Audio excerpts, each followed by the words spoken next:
What's up, guys? Welcome to a new episode, and today we are going to be talking about what I think is the best deck to combat the best decks in the format currently.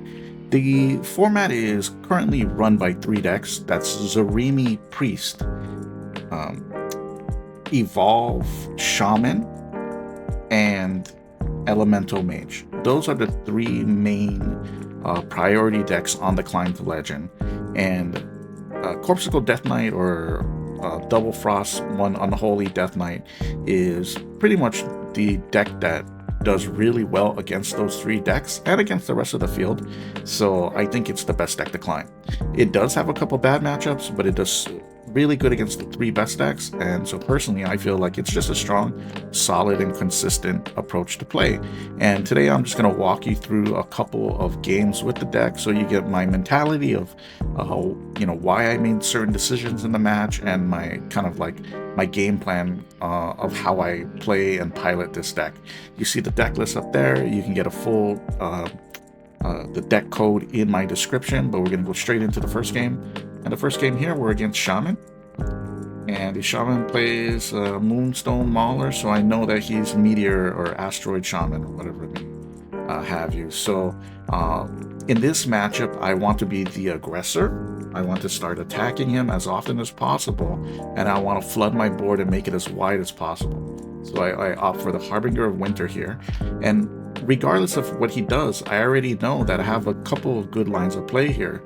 In my next turn, I can play the Buttons for 4, or I can play two 2-cost spells. And I opt for Buttons because he cleared the board for me. He cleared my 2-drop, so he just kind of gave me tempo back, and I hold on to tempo and refill my hand with Buttons. Buttons, an incredible card, and having Buttons in your opening hand is pretty strong, I would say, depending on the rest of your hand, because it usually ends up getting you all these extra spells, right? So to get you all the spell schools you have, so you're really maximizing your Razzle Dazzler. Here I decided to flood the board and get more out of my hand, so I played Horn of Winter into the Brittlebone Buccaneer, making my board wider, and also just giving my opponent a faster clock that he has to deal with, right? So I know that next turn I'm gonna have 5 mana. Well, first of all, let's talk about my opponent's play. He plays this guy, a Graveyard Shuffling guy, or Library Shuffling. How come I forgot this guy's name, this card's name? But anyway, he plays this, and this is a bad play, okay? 4 mana to reshuffle your hand for the 3/4, that's enough. Not enough. So here, I want to punish that. I get a really lucky roll here with Arrowsmith. Arrowsmith is pretty wild. So I'm going to cast that to do 1 damage to that. And obviously I want to deal 3 damage. So at this point, I want to maximize my spell schools. So I'm casting the Plague, the Shadow spell here. And now I use another Horn of Winter and I go even wider. So now I've casted three spell schools, and my board is super wide, and I have 11 damage on board, and I have another 6 to 9 damage in hand. So this is looking pretty rough for my opponent at this point. And so this is pretty advantageous. Like this is a really strong advantage that we have here on the board. And since he cannot deal with the Arrowsmith, the biggest threat on the board is the Arrowsmith, okay? Because it is just extra damage, right? I have so many spells in hand, so I already know that next turn, if Arrowsmith stays alive, I can get a lot of extra 1 damage. I can do something like, I don't know. I could play Mining Casualties into the 2 mana Fire Potion, right? Or there are multiple ways for me to clear out my opponent's board and just do extra damage. So here I go with the damage to the face, Mining Casualties, just more damage to the face, and I'm attacking. Because now I know my opponent, like, he has to clear this board. His next turn has to be Meteor Storm. Like, that is his only play. There's no, like, unless he had Lava Volcano or whatever it's called, Hot Rocks Volcano. But I know he's not running that. So he's lost. Like, even if he clears the board, I still have Corpsicle, right? So this is all I've done here is just like thought 2 turns ahead and just made sure that I can find lethal in the next couple turns. And this is a guarantee, right? There's no way for him to kind of play around this. So pretty easy game. And that really has to be your strategy when you challenge those asteroid decks. The problem against asteroid decks is you can't let them have time, because the longer the game goes, the more asteroids they shuffle, the more powerful those asteroids become, and the tougher your climb becomes, okay? Because then those asteroids are clearing your board more efficiently, they get access to more, and they're just dealing way more damage. So especially when you're playing Frost Unholy, you have to be very aggressive in pushing that damage number. So here, I'm just showing you videos from my climb this morning. I just got back from Japan. I did my achievement video. You can catch the achievement video here. You can see the link up there on the top. But yeah, now I'm going back to the grind, and I want to play Death Knight and Demon Hunter. Mulligan, you always keep 2s and 3s. Okay, and 1s, 2s, and 3s. For this particular deck, creatures. Keep 1, 2, and 3 drop creatures. All right. The ideal curve is obviously 1 into 2 into 3, but you don't always get that. Okay, so typically when you have the coin, you should be playing your 2-drop on 1. However, in this situation, I don't want my 2-drop to be traded by a 1-drop, especially if it costs me my coin to do it. And I know that in my hand I have a 3-drop that will stay on the board with a Gorgonzormu. I know I have a combo with a Brittlebone Buccaneer into my Harbinger, so I've held it. And here it is fortunate because I get Horn of Winter, so I can play Brittlebone Buccaneer into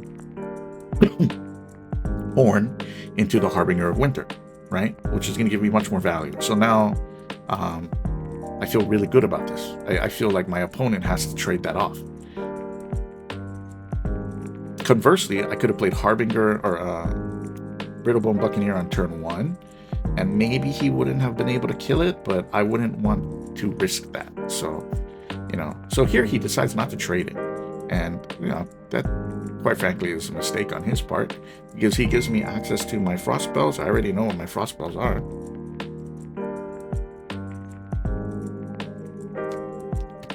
I know they're Corpuscles, and I know that they're Horn of Winters, right? So I'm in great shape here. And now I can play just a couple 2-drops, and now I really have a strong board. So the early game decisions by both me and my opponent have dictated the direction this game is going to take, right? So by me slow playing my 2-drops, I've put myself in a situation where my board is more valuable, and by him ignoring my board, he's put himself in a horrible situation. Like, now I can just attack the face, right? Like, I can use my Dreadbound Handler here to kill the totem so that the handler stays alive, and then now I just clear out this one threat because I want to make sure my Brittlebone Buccaneer also stays alive, and I just attack face. Like, and look at my board. Like, now I have 4 creatures on the board. This is going to be challenging for him to deal with. Now I've already casted 1 spell school, and it's going to be turn 5, so I kind of want to work towards more spell schools so that I can play a bigger Razzle Dazzler. But the problem is I don't have access to anything right now. So okay, so now this is an important turn, and Bowl-Eyed Behemoth, this is a great card. It is an amazing card, and this is a good play by my opponent.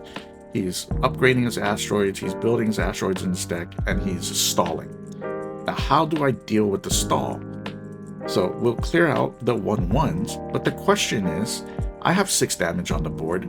Do I kill the Bowl-Eyed or do I attack the face? All right. You pause the video, you let me know what you do here. Okay, you unpause. I've attacked the face. I have opted to just go for the face instead of using that 6 damage to kill the Bowl-Eyed. And the reason is simple. I need to put him on a clock. He wants me to kill off the Bowl-Eyed, right? Like, maybe if all the creatures would survive, maybe I'd attack the Bolide, maybe, but it doesn't matter. Like, I need to, if I'm gonna win the game, I have to hit him. Okay, so the Bolide is, you know, it can only kill one creature at a turn. Like, it doesn't give spell damage. Its power is already given. Like, it has already done its job. So me attacking into it is just saving it more damage, right? Or saving him from taking more damage. So I'm going to ignore it because I need damage on the face. And he's got, this is a great turn. Like, honestly, this is amazing. Look at this. Look at it. That's a great hand by my opponent. Now, usually Reska, you usually save it so you can steal something super valuable. But this is not how our deck wins. Our deck wins by dealing damage to the face. So I need to be aggressive with this card. So what I'm going to do here is I'm going to use it, give it Reborn, and steal whatever I can on the board. So now I got this Ethereal guy. I know it's not the most valuable card, but it's going to give me extra spell damage. Great. And I've cleared out his Bolide, and I have now a wider board once again.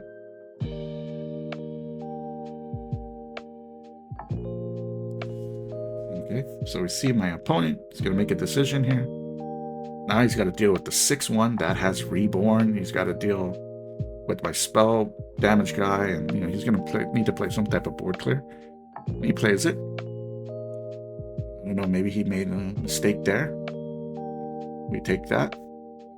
So now I'm just walking down lethal, right? I got, how much damage do I got on the board? 7 damage? 3, 4, 5, 6, 7. Okay. And it's still, you know, it just shocks me that even at this point where he's been defensive the entire game, he's leading in health. like it's so wild how crazy this deck can get, the Asteroid deck. So anyway, here we go. I have how much damage on board? I got what, 4? And then I have this, so that's lethal, right? So you always gotta make sure you search for lethal, because that's gonna be exactly lethal, right?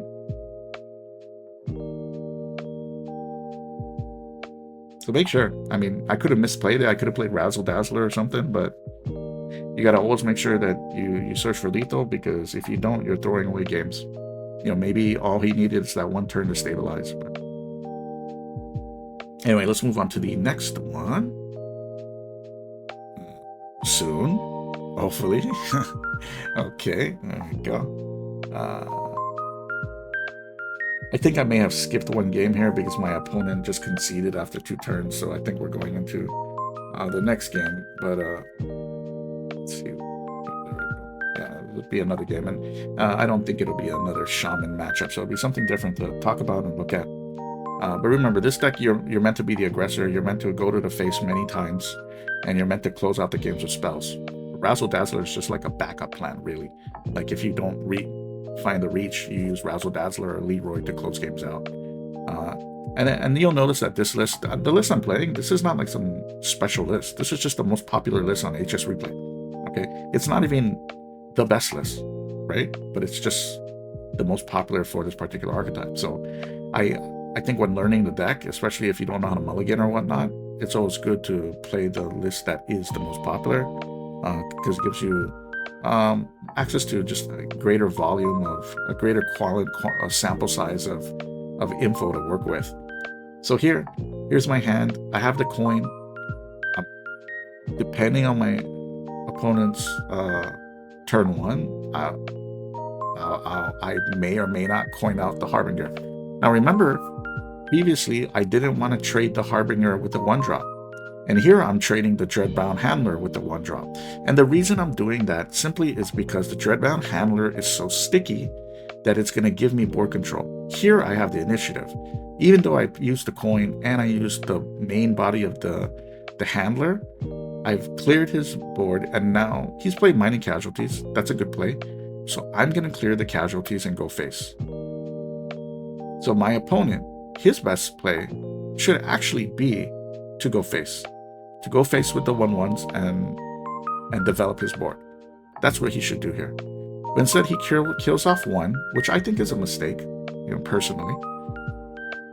And then he does this thing, which actually I've never seen people play this card. So, you know, there's that. He has the board, and he has a 4/4. Not bad. I cannot kill the 4/4, and I could build the board, but instead I use the spell because I'm just looking for more in my hand, right? I'm just looking to develop my hand more because I know that next turn I'll find a way to kill this unit, this 4/4. So here I know that this might be a little dangerous, so I'm gonna use Celestial Shot to deal damage to the big guy, and then I'll use another Malted Magma to clear the board with the extra spell power. But that means now I only have one Malted Magma left, right? And I do want to save the Malted Magma for Leroy, right? Because I can play Leroy and then use Magma, clearing off the whelps, whatever else may be on the board, and then I'll be sitting there with the 6/2, which is a nice little small combo. Now my opponent plays a horrible turn. That's his turn 5. His turn 5 is a 3-drop and a hero power. So this is where I can take advantage of slow play, and I develop my board as big as I can. And that should be the goal.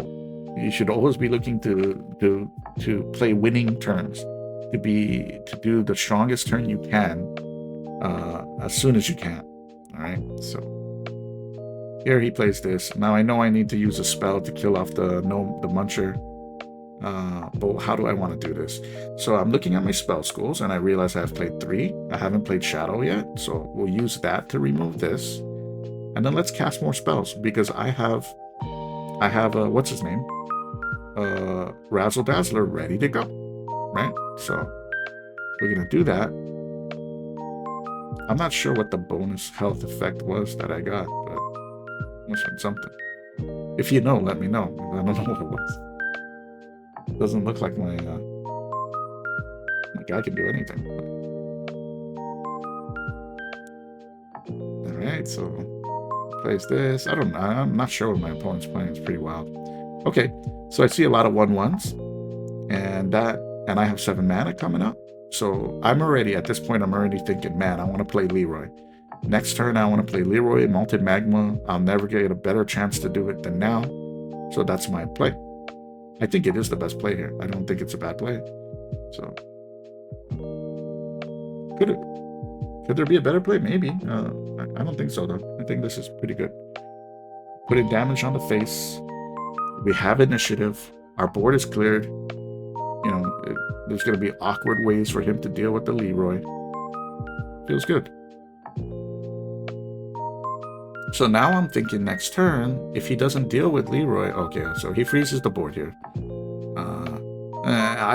Now I'm kind of concerned a little bit about the board. He's got equal damage on me. I'm a little worried about what he has here, so I do have buttons, and you know, let's play that out. Let's see what we get.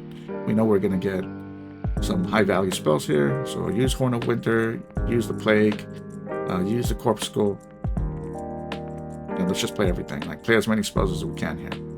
So now we've ramped up our spell scores to 5. Right?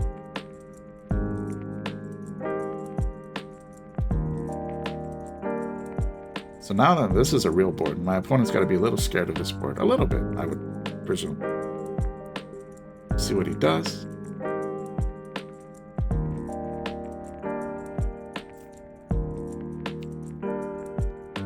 Okay, Mind Control Tech. That's very fortunate. Backs the face, putting damage on me.